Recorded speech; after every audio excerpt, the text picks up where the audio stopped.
اللہ تعالیٰ ہر جگہ نہیں ہے. اپنی ذات کے اعتبار سے اللہ رب اس پہ تو ٹی وی پہ بڑی ڈیبیٹ ہو چکی ہے، اور اس پہ جس نے حنیف قریشی نے ایسے ٹیشو کا ڈبہ پکڑا اور اپنا موبائل جیب سے نکالا اور اوپر رکھا، کہا قاری صاحب بتاؤ اللہ بڑا ہے کہ عرش بڑا ہے؟ آپ کہتے ہو کہ اللہ عرش پر ہے. اللہ بڑا ہے کہ عرش بڑا ہے؟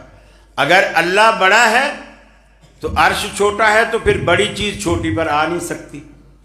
اور اگر عرش بڑا ہے اور نعوذ باللہ اللہ چھوٹا ہے، تو پھر وہ اکبر نہ ہوا جو آپ کہتے ہو اللہ اکبر، اللہ سب سے بڑا ہے، وہ پھر اکبر نہ ہوا. میں نے امام مالک رحمۃ اللہ علیہ کا ان کو ایک ہی کوئی چیز نہیں ہے، بس یہ عقیدہ رکھو اللہ رب العالمین عرش پر ہے ذات کے لحاظ سے، ذات کے لیے. البتہ اس کا علم، اس کی سمع، اس کی بصارت، یعنی اس کا دیکھنا، اس کا سننا، وہ کائنات کے ذرے ذرے پر محیط ہے. وہ وہیں سے دیکھ بھی رہا ہے، وہیں سے سن بھی رہا ہے، وہیں سے اس کو سب کا پتہ ہے. لیکن اللہ کی ذات عرش معلی ہے. آپ ان سے پوچھئے جو یہ جو کہتے ہیں نا کہ معراج والی رات 7 آسمانوں کے بعد جبریل نے کہا میرے تو اب پر جلتے ہیں.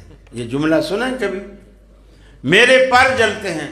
پھر اللہ کے رسول اکیلے گئے جوتے سمیت. موسیٰ کو تو اللہ نے کہا تھا فخلا نعلیک، اپنے جوتے اتار دے، تو مقدس وادی میں ہے. لیکن ہمارا حبیب اللہ کا رسول جب معراج پہ گیا تو اپنے جوتے سمیت گیا. مجھے بتائیے وہ جو 7 آسمانوں کے بعد تمہارے بقول جبریل کے پر جلنے لگے تھے، وہ آگے کیا چیز تھی کہ جبریل کے بھی پر جلنے لگے ہیں؟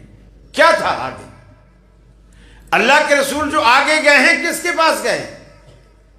جب اللہ ہر جگہ ہے تو 7ویں آسمان پر نہیں تھا، 6 پر نہیں تھا.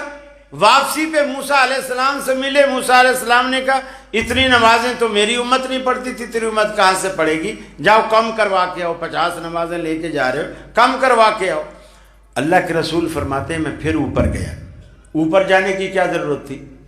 اللہ تو جب ہر جگہ ہے تو 6 آسمان پہ بھی تھا نا، اوپر جانے کی کیا ضرورت ہے؟ آپ جب اللہ سے دعا مانگتے ہو، بریلوی مانگے، دیوبندی مانگے، اہل حدیث مانگے، شیعہ مانگے، ایمانداری سے بتاؤ آپ دعا کے لیے ہاتھ کدھر اٹھاتے ہیں؟ اور ہمیشہ مانگنے والا اپنے ہاتھوں کا رخ اسی طرف کرتا ہے جس طرف اس کا سیٹھ دینے والا ہوتا ہے. ہمارا رب دینے والا اوپر ہے، فرشتے اوپر سے آتے ہیں، سارا نظام اوپر سے چلایا جاتا ہے. پھر معراج بھی اوپر ہوئی. جب اللہ نے اپنے حبیب کو بلایا تو ظاہر بات ہے اللہ رب العالمین نے اوپر بلایا تو نیچے بھی کہیں بلایا جا سکتا تھا. اللہ نے اوپر کیوں بلایا؟ فرشتے اوپر سے آتے ہیں، اوپر چلے جاتے ہیں، روح نکالتے ہیں، پھر اوپر چلے جاتے ہیں. یہ سارا نظام اوپر سے کنٹرول ہو رہا ہے. جبریل اترتا ہے اوپر سے آتا ہے، وحی لے کر آتا ہے اوپر سے آتا ہے. تو اوپر کون ہے جب اللہ ہر جگہ ہے؟ یہ صوفیوں کا عقیدہ ہے، اور بڑا ہی گندہ، بھیانک، کفریہ اور شرکی عقیدہ ہے کہ اللہ ہر چیز کے اندر ہے. پھولوں میں ہے تو خوشبو بن کر، عورت میں ہے تو حسن بن کر، تھانے دار میں ہے تو طاقت بن کر. یہ ہر چیز کے اندر وہی ہے. پھر وہ کوئی اتنا عبادت کرتا ہے، عبادت کرتے کرتے کرتے اللہ تعالیٰ کے اندر وہ گم ہو جاتا ہے، اور پھر وہ منصور کی طرح کہہ دیتا ہے انا الحق. اس کو چاروں طرف دیکھتا ہے کہ ادھر بھی خدا، ادھر بھی خدا. وہ خود کو دیکھتا ہے، خود بھی خدا نظر آتا ہے. وہ دعویٰ کر دیتا ہے میں ہی خدا ہوں. یہ تو صوفیوں کا عقیدہ ہے. کوئی پیغمبر آج تک اللہ نے صوفی نہیں بھیجا، کوئی صحابی اللہ نے صوفی نہیں بنایا.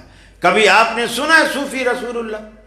کبھی آپ نے سنا ہے صوفی ابو بکر، صوفی عمر؟ کبھی سنا ہے آپ نے؟ ان کے پاس بڑا تصوف آ گیا ہے. اگر یہ کوئی چیز اسلام ہوتی یا اسلام کا کوئی حصہ ہوتا تو اللہ تعالیٰ اس کی ابتدا وہیں سے کرتا، خیر القرون سے جو اچھے لوگ.